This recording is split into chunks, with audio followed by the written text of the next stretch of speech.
नमस्कार. आपण ऐकत आहात चैत्राली यमगर लिखित करार एका लग्नाचा भाग 120.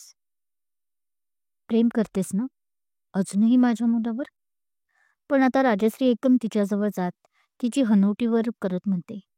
आवाजात आता एकदम सॉफ्टपणा जाणवला होता. तशी तीही रडतच हो मध्ये मान हलवते. मग मी त्याच अधिकाराने तुला आणि आपल्या या छोट्या येऊ पाहत असलेल्या बाळाला तुला हा अधिकार देत आहे. ही आपल्या श्रीची शेवटची इच्छा पूर्ण करण्यासाठी. कुणी मानो अगर न मानो, पण तू आमची या गायकवाड घराण्यांची मोठी सून आहेस. माझी दीपाताईंची लाडकी सून आहे. ती शेजारीच उभ्या असलेल्या दीपाकडे पाहत म्हणते. दीपाही होकारात मान हलवते. आमच्या श्रीची बायको आहेस, राजश्री बोलते. प्रताप, शांततेत घे, आजी त्याला बोलतात. तसंही त्यांचा साखरपुडा झाला होता. सो कायद्याने नसली पूर्ण तरी ती त्याचीच होणार होती. आणि मला तरी तिचा निर्णय मान्य आहे. आजी आपला निर्णय सांगते. अभिची मात्र चिडचिड होत होती. त्याला हे सर्व पटत नव्हतं असं नाही, पण वेगळ्याच कारणाने तो जरा जास्तच दुःखी होता. पण आकांक्षाच्या निर्णयावर त्याने आक्षेपही नव्हता घेतला. बाकी घरच्यांना तसंही काहीच प्रॉब्लेम नव्हता. त्यामुळे सगळे तयार होतात या अंतिम सोपस्कारासाठी. सुनबाई, पुढच्या अर्ध्या तासातच सगळीजण नीरा नदीच्या स्मशानभूमीमध्ये आली होती. लाकूड टाकून त्यावर श्रीची बॉडीही ठेवण्यात आली होती आणि शेवटचा अग्नी देण्यासाठी एक पेटलेलं लाकूड तिला रणवीर देत बोलतो. ती मात्र त्या अर्ध्या तासात परत शांत झाली होती आणि त्याच शांत भावनेने ती आपल्या पोटावर एक हात ठेवून दुसऱ्या हातात ते लाकूड घेऊन ती अग्नी देते. जणू श्रीचं बाळ देत असावं असं वाटत होतं सध्या.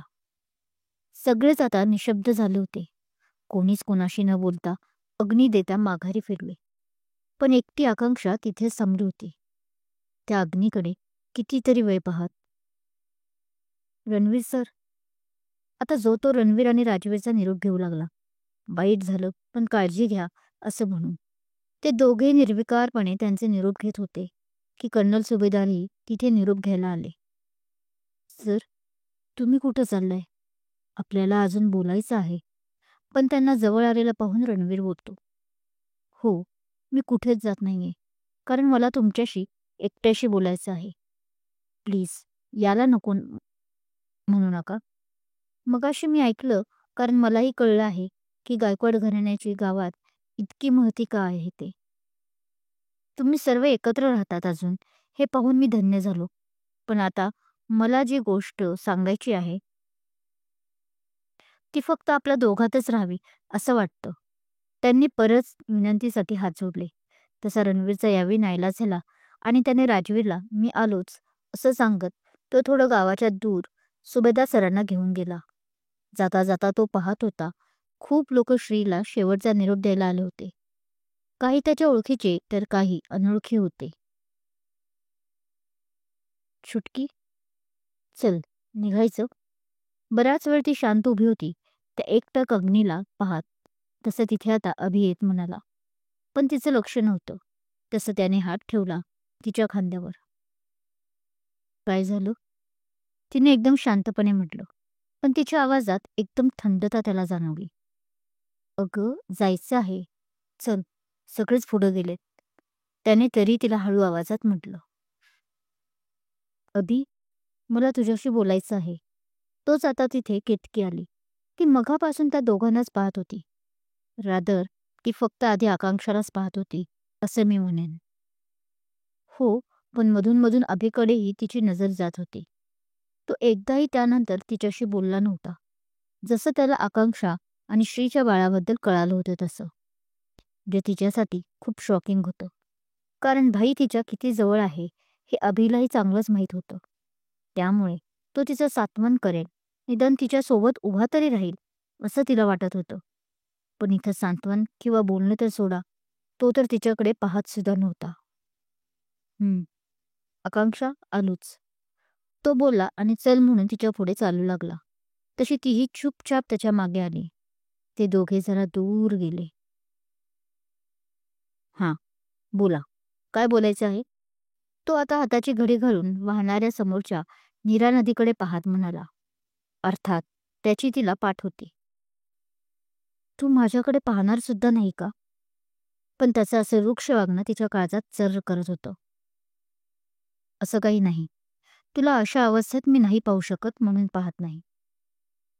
तुलाही हे माहीत आहे की तुझं रडणं, तुझं दुःखी होणं मला सहन होत नाही. त्याने अजूनही आपली नजर तिच्याकडे वळवली नव्हती आणि आवाजातही तोच रुक्षपणा. हो, पण मी मुद्दाम करत आहे का? भाई गेला आहे अभि माझा. एवढं तरी रडू येणारच, एवढं दुःख होणारच ना. पण त्याच्या अशा रुक्ष वागण्याने तिने दुसराच अर्थ घेत म्हटलं. ते मलाही माहीत आहे. आणि मी काय बोललो आहे का? मी कुठे काय बोललो आहे तुला? तू दुःखी होणं, तुझं रडणं स्वाभाविक आहे तुझ्या भाईसाठी. आता मात्र तो कमालीचा रोग झाला होता. बस कर. इनफ इज इनफ नाऊ अभि. पण त्याचं असं रुक्ष वागणं तिला सहन होत नव्हतं. मी बसच केलं आहे. तुला काय काम आहे ते बोल. परत तोच टोक. अरे काय झालंय तुला? वेळ काय आणि तू असा का वागतोय? कसला राग काढतोय तू माझ्यावर? ती मात्र हतबल झाली होती त्याच्यापुढे. एकतर त्याचं असं इग्नोर करणं आणि आता हा रूडपणा. त्यात भाई असा अचानक गेल्याने आकांक्षाची मनात वाटणारी काळजी. हे मला का विचारतेस? तुला माहित नाही काय झालं आहे? माझ्या बहिणीचं आयुष्य बर्बाद करून तुझ्या भावाने मस्त या जगातून एक्झिट घेतली. सीमेवर लढता लढता तो धारातीर्थी पडला, यामुळे वीरचक्रही प्रदान झालं. भावाही मिळवली या लोकांकडून त्याला. पण माझी बहीण, तिचा विचार केला? त्याने एकदाही जाताना तो आपल्याच तंद्रीत बोलत होता. Are you mad? पण त्याची ती असंबंध बडबड ऐकून तिचं मात्र डोकं दुखायला लागलं. तसं ती रागात बोलली. तुला काय झालं आहे ते समजत नाही की तुला सध्या फक्त बहीणच दिसत आहे? मिस्टर अभिमन्यू, भाई भाई माझा तिला सोडून गेला नाही या अवस्थेत, तर शहीद झाला आहे. शहीद. ती शहीदवर प्रत्येक शब्दावर जोर देत म्हणते. याचा अर्थ कळतोय ना तुला? हो, कळतोय. चांगलाच कळतोय हो मला. आणि म्हणूनच मगाशी मी म्हणालो ना की तो वाहवा मिळवून गेला आहे. पण तिचं असं बोलणं ऐकून ही त्याच्यावर काडीचा परिणाम झाला नव्हता. ऐकलंस ना मगाशी? तू ते सुभेदार सर काय म्हणाले ते? त्याला त्या मिशनवर जायच्या आधीच माहिती होतं की तो दारात येथे पडणार आहे. आणि म्हणूनच त्याने आपली शेवटची इच्छा सुभेदार सरांनी सांगितली, ते पत्र देऊन. हो, ऐकलंय मी सगळं. पण याचा त्याच्याशी काय संबंध आहे अभि? तिला आता तो का चिडलाय आणि का एवढी नाही ते बडबड करत आहे हेच समजेना. म्हणून तीही वैतागून म्हणाली. हां, मला एवढंच म्हणायचं आहे. यात आपण कधीही शहीद होणार आहोत हे माहीत असूनही तो माझ्या बहिणीच्या जवळ एवढा आलाच कसा काय? एवढंही स्वतःवर कंट्रोल नाही त्याला. मग लग्नच करायचं होतं ना. तेव्हा तिच्या अभ्यासाची, तिच्या करिअरची काळजी आहे असं का दाखवून महानता दाखवली? आणि आता त्याच्या मनातील गरज त्याने बाहेर काढली. इट वॉज अन ॲक्सिडेंट अभि. तो एक अपघात होता. 2 महिन्यापूर्वी आठवतंय ना आपण कुठे होतो ते? जेजुरीला गेल्याचं आठवतंय? ती त्याला समजावत होती. पण तो समजून घेईल? हो, आठवते मला. पण तू हे विसरत आहेस की तूही माझ्याबरोबर त्या रात्री एकत्र घालवली आहे. तेव्हा मीही माझा कंट्रोल घालवू शकलो असतो ना. पण मला माझ्या मर्यादा माहीत आहे. मी कधीच लिपकिसशिवाय आपल्या मर्यादा सोडल्या नाहीत. हे तुलाही चांगलं माहीत आहे की तू. त्याने आपल्या आवाजाचा टोन वाढवला होता आणि ह्याचं बोलणं ऐकून मात्र ती हैराण झाली होती. सिरियसली अभि? तू कधीच मर्यादा सोडली नाही तुझी? आता ती त्याच्यासमोर उभा राहून त्याच्या डोळ्यात पाहून म्हणाली. हो, म्हणजे सोडली एकदा. पण तिची ती भेदक नजर पाहून तो जरा गडबडला आणि कृष्णामाईच्या तीरावर त्याने केलेली चूक त्याला आठवली. तसा तो वरमलाही, पण क्षणभरच.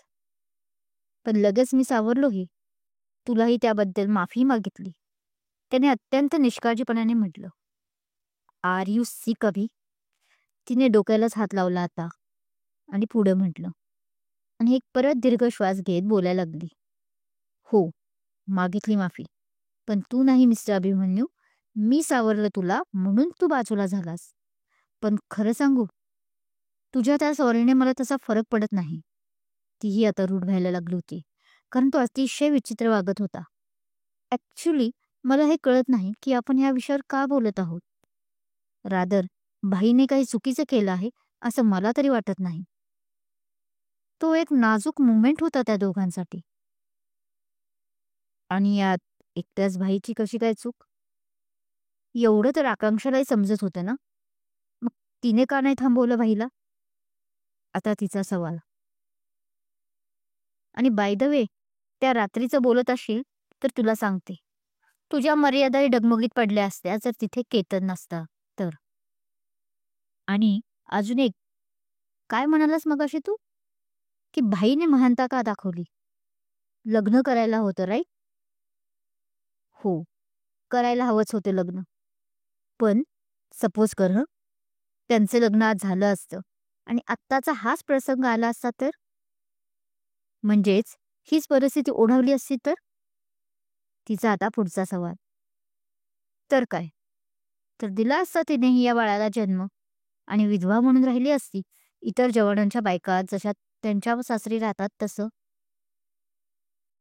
निदान हा कुमारी मातेचा छाप तरी पडला नसता तिच्या कपाळी.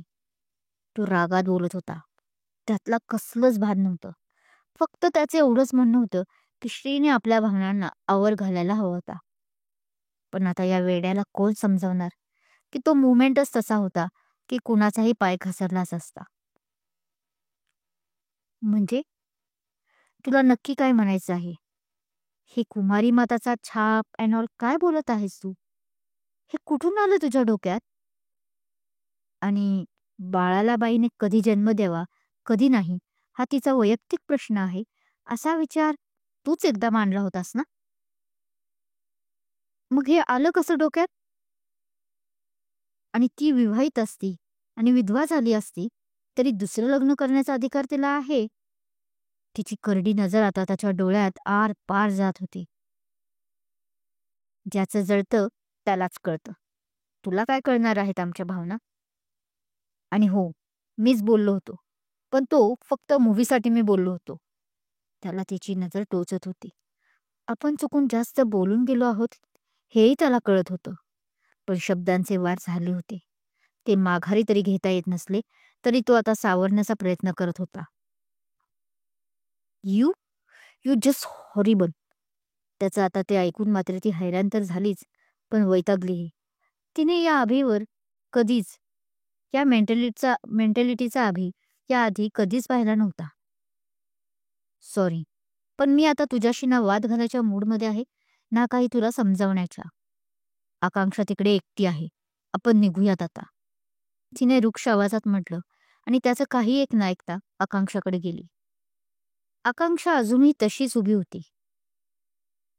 वही केतू तिच्या खांद्यावर हात ठेवून म्हणते. वहिनी म्हणणार होती, पण पुढचं तोंडातच राहिलं. आकांक्षा, चल, उशीर झालाय. घरचे काळजीत असतील. तिने तिला म्हटलं व हाताला धरून न्यायला लागली. इकडे अभिसुद्धा हताश होऊन गाडीत बसला. त्या दोघी येताच रामू काकांनी गाडी स्टार्ट केली.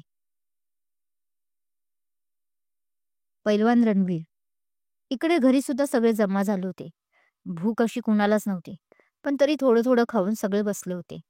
देशमुख साहेब नुकताच बाहेर आलेल्या रणवीरला हाक मारतात. तो आत चालला होता. सुभेदार सरांशी तो बोलूनच आला होता. देशमुख साहेबांनी मारलेली हाक ऐकू येताच तो जागीच थांबला आणि त्यांच्याकडे बघायला लागला.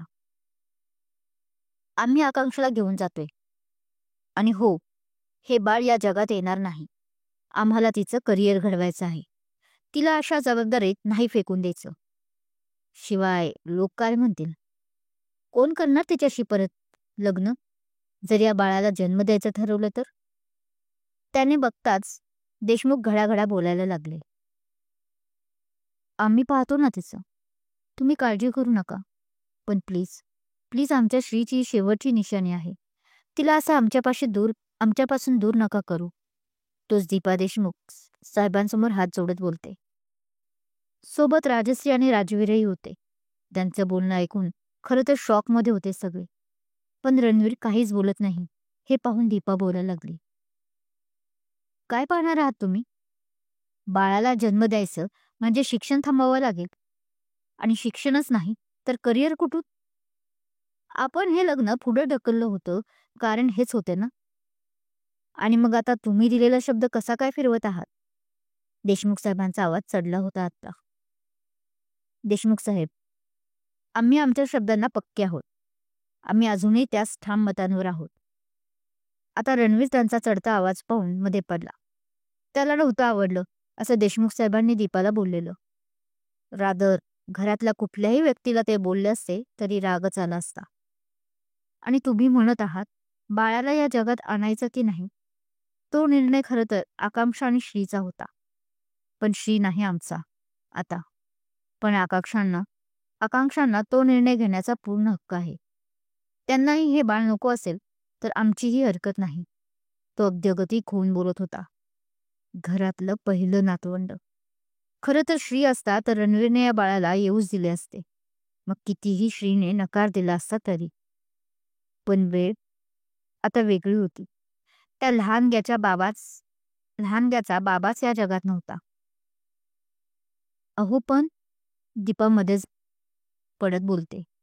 राजवीर आणि राजश्रीलाही रणवीरचं बोलणं खटकत होतं. पण बोलता येत नव्हतं. हे बघा दीपाजी, हा निर्णय सर्वस्वी आकांक्षा सुनबाईंचा आहे. तिलाही शिक्षण घेण्याचं, करिअर बनवण्याचा अधिकार आहे. आणि एकदा बाळ आलं या जगात तर तुम्हालाही माहीत आहे की अंगावर जबाबदारी पडते. आपण कितीही सांभाळून घेऊ म्हटलं तरी ते शक्य नाही. त्यामुळे प्लीज हा निर्णय तिलाच घेऊ द्या. तिच्या निर्णयाचं मनात कसलाही आकस न ठेवता वेलकम करूयात. राजवीर, राजश्री वहिनी, मला तरी हेच वाटते. तुम्ही मला समजून घ्याल. त्याने हात जोडून राजवीर आणि राजश्रीकडे पुढे पाहत म्हटलं. यावर दोघांनाही काही बोलायचं कळत नव्हतं. राजश्री काकी, आई, तोच बाहेरून हे ऐकत असलेली केतकी आत आली आणि ती म्हणाली, बाबा म्हणत आहे तेच बरोबर आहे. हा निर्णय आकांक्षाचा आहे. तिचं तिलाच घेऊ द्या.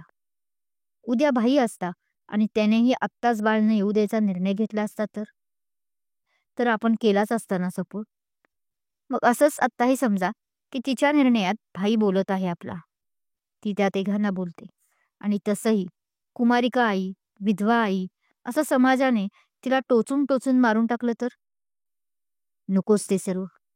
त्यापेक्षा तिच्या घरचे, खास तर तिचा भैया, जो काही डिसिजन घेईल त्याला सहमती द्या. अर्थात आकांक्षाचा होकार असेल तर. ती एकदा आकांक्षा आणि अभिकडे कटाक्ष टाकते. अभि आपली नजर चोरतो तर आकांक्षा अजूनही देहभान विसरून शून्यात हरवली होती.